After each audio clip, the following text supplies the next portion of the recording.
सुप्रभात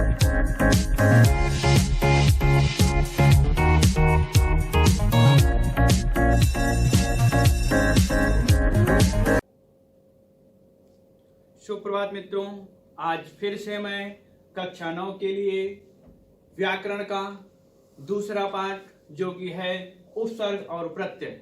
उपसर्ग और प्रत्यय, जिसमें से उपसर्ग आप पिछली वीडियो में आप अच्छी तरह से समझ लिए थे।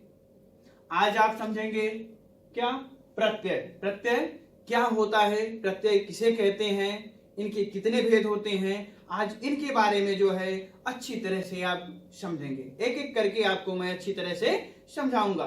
तो अब शुरू करते हैं। प्रत्यय, प्रत्यय क्या होता है? प्रत्यय क्या होता है? प्रत्यय यानी यह एक शब्दांश है। क्या है? यह एक शब्दांश है। यह कहां लगता है? शब्द के अंत में। यह प्रत्यय की विशेषता होती है। तो प्रत्यय क्या होता है? यह एक शब्दांश है। पहला एक शब्दांश है। यह कहां लगता है? शब्द के अंत में। कहां लगता है? सब प्रत्यय शब्दांश होता है या शब्द के अंत में लगता है। लग के क्या करता है? अर्थ परिवर्तित कर देता है। अर्थ को परिवर्तित क्या कर देता है? अर्थ को यही प्रत्यय की विशेषता यही होती है कि यह शब्दांश होता है, पूरा शब्द नहीं होता है, शब्द के अंत में लगता है। प्रत्यय कहां लगता है? शब्द के अंत में लगता है। यह क्या करता है? अर्थ को पूरी तरह से बदल देता है, परिवर्तित कर देता है। तो इसकी परिभाषा देख लेते हैं। जो शब्दांश शब्द के अंत में जुड़कर, जो शब्दांश शब्द के अंत में जुड़ करके उसके अर्थ को परिवर्तित कर दे या बदल दे, उसे ही हम क्या कहते हैं? प्रत्यय कहते हैं। उसे हम क्या कहते हैं? प्रत्यय कहते हैं। जैसे कोई कुछ उदाहरण आपको दिखा रहा हूं मैं। फूल प्लस वाला। फूल जो है, यह फूल क्या है? यह मूल शब्द है। मूल शब्द में वाला प्रत्यय लग गया तो क्या बन गया? फूल वाला बन गया। क्या हुआ? नया शब्द फूल वाला, यानी फूल बेचने वाला। ठीक ना? इसी तरह से मजदूर। मजदूर क्या है? यह एक मूल शब्द है। इसमें क्या लगा? ई प्रत्यय, यानी शब्द के अंत में। प्रारंभ में इसमें नहीं लगेगा, शब्द के अंत में लगेगा। जो शब्द के अंत में लगता है उसे ही हम क्या कहते हैं? प्रत्यय कहते हैं। तो मजदूर में ई प्रत्यय लग जाने से क्या बना? मजदूरी। दूसरा शब्द हमें क्या मिला? नया शब्द मजदूरी। और मजदूर और मजदूरी में पूरा अर्थ में जो है अलग, दोनों के अर्थ में भिन्नता है। तो इस तरह से जिस मूल शब्द के अंत में वह प्रत्यय लग जाता है, प्रत्यय लगने के बाद जो उसके अर्थ को पूरी तरह से क्या करता है? बदल देता है। जैसे खेल प्लस औना, खिलौना।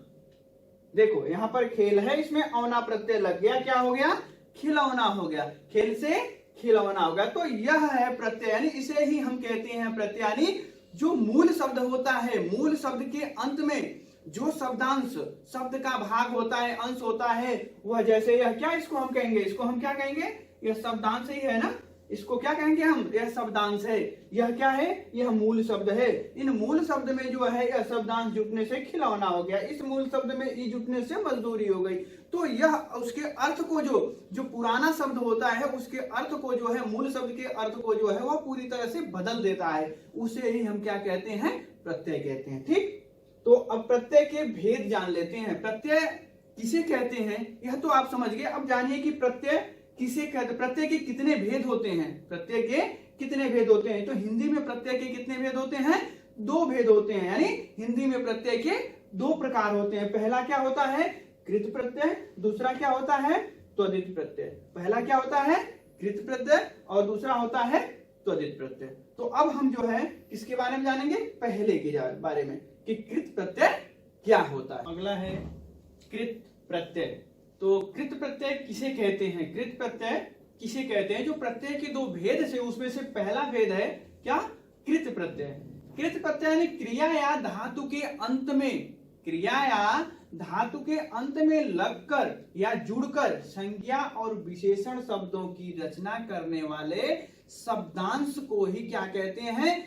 कृत प्रत्यय कहते हैं। यानी कहने का मतलब कृत प्रत्यय जो होता है वह कहाँ लगता है, क्रिया या धातु।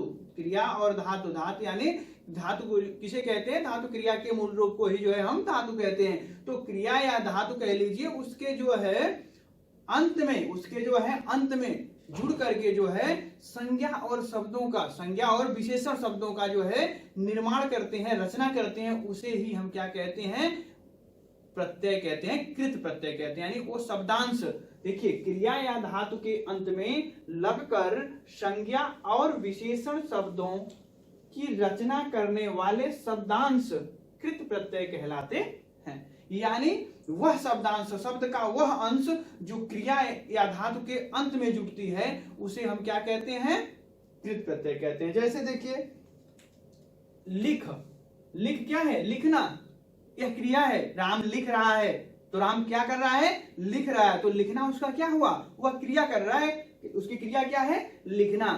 ठीक, तो लिख क्रिया में जो है आई प्रत्यय, क्या आई, यह क्या है, यह जो है यह प्रत्यय है, यह क्या है, यह क्रिया है। तो लिख क्रिया में आई प्रत्यय लगने से क्या बना, लिखाई। क्या बना, लिखाई। तो ऐसे ही देखिए बढ़, बढ़ प्लस इया, बढ़ प्लस इया, इसमें बढ़ में क्या लगा, इया प्रत्यय लगा, क्या हो गया, बढ़िया। यह विशेषता बताई जा रही है, विशेषण शब्द का निर्माण कर दिया। तो ऐसे ही सज प्लस आवट, सजावट, सजावट, सज क्या है, यह मूल शब्द है, इसमें आवट प्रत्यय लग गया, लगने के बाद क्या बना, सजावट। तो जो क्रिया या धातु के अंत में लगती है, यानी क्रिया के अंत में जो प्रत्यय लगता है और लग करके जो है वह जो विशेषता उत्पन्न करता है, लग करके क्या करता है, संज्ञा या विशेषण शब्दों का निर्माण करता है। क्या करता है, संज्ञा या विशेषण शब्दों का निर्माण करता है, उसे ही हम क्या कहते हैं, कृत प्रत्यय कहते हैं। फिर से एक बार, कर्ता या धातु के अंत में जुड़ करके उसमें जो परिवर्तन लाता है, क्या परिवर्तन लाता है, उसे ही हम क्या कहते हैं, कृत प्रत्यय कहते हैं। कृत प्रत्यय जो परिवर्तन लाता है किसका निर्माण करता है, संज्ञा और विशेषण का निर्माण करता है। क्रिया में लग करके प्रत्यय संज्ञा और विशेषण का निर्माण करता है, उसे ही हम क्या कहते हैं, कृत प्रत्यय कहते हैं। अगला है त्वदित प्रत्यय। पहला आप पढ़े कृत प्रत्यय, दूसरा वाला है त्वदित प्रत्यय।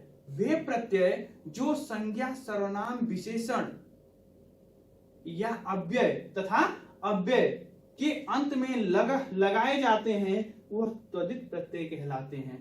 पहला तो था कि क्रिया के अंत में, आप जो कृत प्रत्यय पढ़े उसमें था क्रिया के अंत में, लेकिन दूसरा जो है इसमें क्या है, त्वदित प्रत्यय उसे कहते हैं जो संज्ञा, सर्वनाम, विशेषण और अव्यय, अव्यय आपको पता ही होगा, जैसे अव्यय यानी जो विकारी अविकारी होते हैं, तो अविकारी को ही हम अव्यय कहते हैं, अविकारी को हम अव्यय कहते हैं। अव्यय जो होता है क्रिया, विशेषण, संबंध बोधक, समुच्चय बोधक और विस्मयादि बोधक के जो चार होते हैं, यह अव्यय के अंतर्गत आते हैं। ठीक ना, तो इनके अंत में जो लग करके, जो शब्दांश लग करके इनके अर्थ को बदल दे, उसे हम क्या कहते हैं, त्वदित प्रत्यय कहते हैं। जैसे पत्थर प्लस ईला, पत्थरीला। पत्थर क्या है, यह मूल शब्द है, किसी व्यक्ति, वस्तु, स्थान, वस्तु क्या है, वस्तु है ना, तो यह क्या है, संज्ञा में लग करके ईला प्रत्यय पथरीला बन गया। संज्ञा की परिभाषा तो पता ही होगी आपको कि किसी व्यक्ति, वस्तु, स्थान या भाव के नाम को ही हम संज्ञा कहते हैं, बोध कराने वाले शब्दों को। तो पत्थर है, पत्थर क्या है, वस्तु एक है, तो इसमें इस संज्ञा में ईला प्रत्यय जुड़ गया, ईला प्रत्यय जुड़ने से क्या बन गया, पथरीला बन गया, एक नया शब्द बन गया। मीठा प्लस आस, मीठा, खट्टा मीठा, यह विशेषता है ना, तो यानी मीठा में आस लग गया, क्या बन गया, मिठास हो गया। रसोई प्लस इया, तो रसोइया, रसोई प्लस इया, रसोइया, यानी जो रसोई यानी जो खाना बनाने वाला होता है। ठीक ना, तो रसोई क्या है, यह मूल शब्द है, इया प्रत्यय लगा, इसमें किसका निर्माण हो गया, रसोइया का निर्माण हो गया। ठीक, तो इस तरह से आप प्रत्यय, प्रत्यय किसे कहते हैं, प्रत्यय में क्या विशेषता उसकी क्या होती है, प्रत्यय के कितने भेद होते हैं, आप जो है अच्छी तरह से समझ लीजिए। तो अब इसमें जहां भी आपको कोई समस्या हो, एक बार अच्छी तरह से वीडियो देखिए, समझिए,